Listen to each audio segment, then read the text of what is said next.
Ang order lang po namin ito is 50 pesos po. Pero madami siyang laman. 50 pesos lang oh. May ano siya. Lechong kawali. So guys, bago tayo pumunta dun sa pupuntahan natin, nandito na tayo sa Laguna. Syempre, nagutom tayo. So naghanap tayo ng makakainan. Ngayon, nandito, ano ba lugar to? Pami? Pami na to? Pami Laguna. So nandito na kami sa Pami Laguna at nagulat kami dito sa kinainan namin kasi una, ang mura lang niya tapos ang ganda ng serving niya. So eto po, pakita ko po guys. Bali, eto po, umorder kami ng lomi. So nagulat kami, ang ganda ng lalagyan niya. Nakalagay siya sa bao. Ayan, umorder kami ng lomi. So magkano order nito mama? 50. So ang order lang po namin ito is 50 pesos po. Pero madami siyang laman. 50 pesos lang oh. May ano siya. Lechong kawali. May lechong kawali siya no. 50 pesos lang yung order namin. So hindi pa ito yung special. So ito po yung regular order lang po ito, 50 pesos. Tapos nag-tapsilog, magkano tapsilog? 110. 110. Pero madami yung serving ano. Tsaka ito po, ayan. So kakain lang muna kami tapos sasabihin namin kung saan to naka-locate tsaka yung pangalan po ng restaurant. Pero okay nakita na ko dito sa Lomi nakalagay sa bao. Sorry guys, naubos na namin yung tapsilog tsaka yung lechong kawali. So hindi na natin na videohan pero okay siya, masarap siya, especially dun sa tapsilog, masarap talaga. Ngayon, ito na yung kinakain natin, yung Lomi na. So try natin. Ito siya si Lomi. Ang ganda ng lalagyan, no? Bao. So, kung pag-uusapan natin, number 1, yung sabaw ng Lomi. Sabaw pa lang, the best. Masarap. Yung noodles na gamit nila, maganda rin. Masarap din.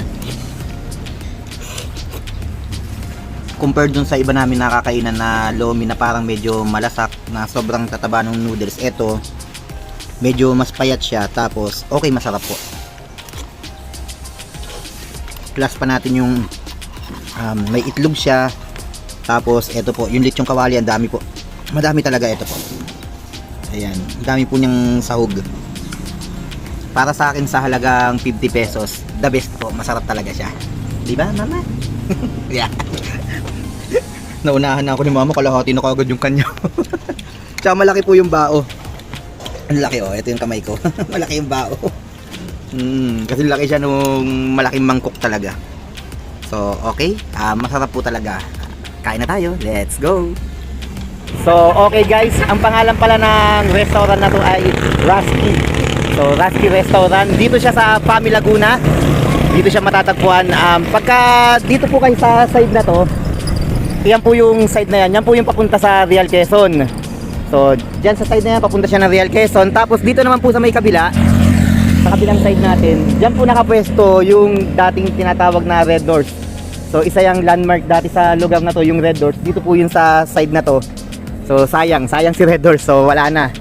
So, yung restaurant po na binabanggit natin kanina na kumain nga po tayo ng Lomi is yung Rasky Restaurant. So, sayang lang. Kanina kumakain tayo dito, ang daming tao, kaya pala ang daming tao dito, ganun pala kasarap yung pagkain nila dito. So okay, pasok po tayo sa loob.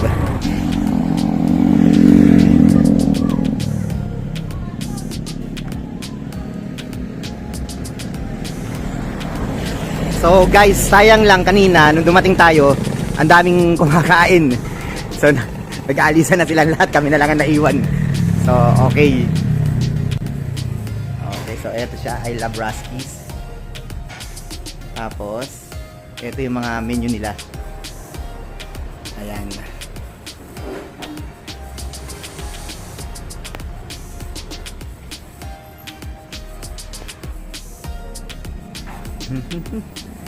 Yan.